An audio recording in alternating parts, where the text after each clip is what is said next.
Actually, being last of the speakers, there's a danger of repetition. However, Indian Coast Guard has operational requirements which is little off-center because of the nature of duty which we carry on.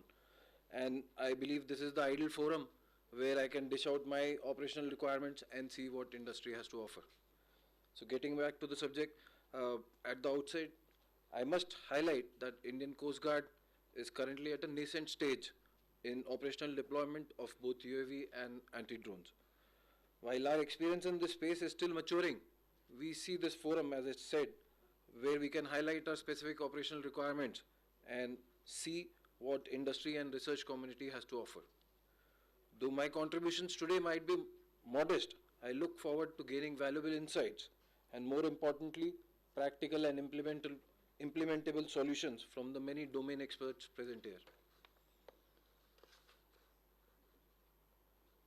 Now, to place the discussion in context, let me briefly touch upon the wide-ranging and multi-dimensional mandate of Indian Coast Guard.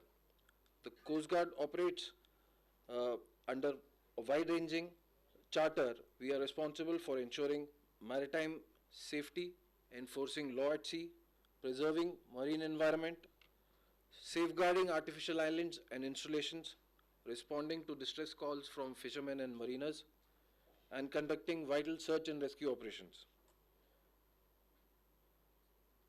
This spectrum of responsibility demands dynamic and ever-evolving capabilities, particularly in today's marine environment, where challenges are becoming increasingly complex and time-sensitive.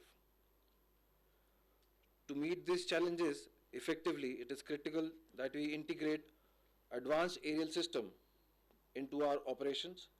In this regard, both UAVs and counter systems offer immense potential as force multipliers.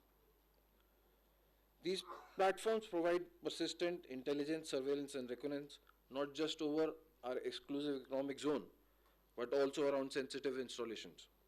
In search and rescue missions, UAV can cover large maritime areas quickly, detect survivors with onboard sensors, and even act as first responders by delivering flotation devices and communication equipment. In our anti-smuggling and law enforcement operations, UAV allow real-time tracking and interception support.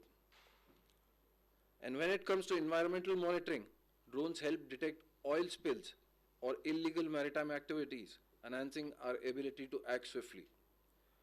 By incorporating these technologies, we not only enhance our domain awareness, but also increase our operational efficiency and become more agile in our response capabilities. Looking to the future, Indian Coast Guard is pursuing a structured plan for inducting unmanned aerial system tailored to our mission profile. These include procuring a blend of shore-based and shipborne platforms. Such a layered approach will allow us flexibility, wider coverage, and better situational awareness across all operational theatre. However, despite these plans, several limitations remain, particularly when platforms depend heavily on imported components. From Indian Coast Guard operational perspective, we face significant challenges. Many imported components are not designed for harsh maritime environment or specific mission needs. Maintenance is often delayed due to custom clearances, long logistic chains, and spare part availability.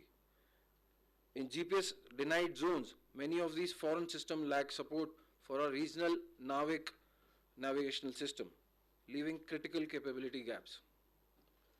Integration with Indian-made payloads, control system, and communication network often leads to compatibility issues, reducing operational coherence.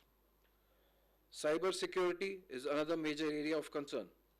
Foreign-sourced mission computers and communication links may introduce vulnerabilities. We've observed end-user restrictions that limit deployment near sensitive zones.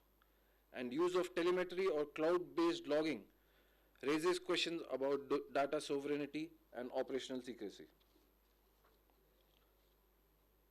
Logistically, we are also impacted by recurring costs from licensing, AMCs, and problem of vendor lock-in. When technologies become obsolete, we are often left without upgrade rights, or meaningful alternatives. These systems also tend to operate in silos, lacking integration with Coast Guard, coastal security network, and broader maritime domain awareness infrastructure. So what can be done? From our perspective, the way forward lies in strategic indigenization. We must prioritize the development of critical subsystems, including flight control systems, GNSS receivers, and EOIR payloads. These components form the backbone of any UAV, and developing them locally ensures greater reliability, control, and customization. We also recommend that future platforms are fully compatible with our existing digital and surveillance infrastructure. Seamless integration is the key to achieving real-time responsiveness and effective maritime monitoring. Furthermore, we see immense potential in partnering with Indian MSMEs and dual-use startups. These entities bring agility, innovation, and problem solving, particularly when guided by operational feedback from end users like us. To conclude, maritime security in today's world demands dependable and sovereign technologies. Relying on imported components for UAV and counter systems introduces too many vulnerabilities, from cybersecurity and logistics to life cycle dependency and reduced tactical freedom.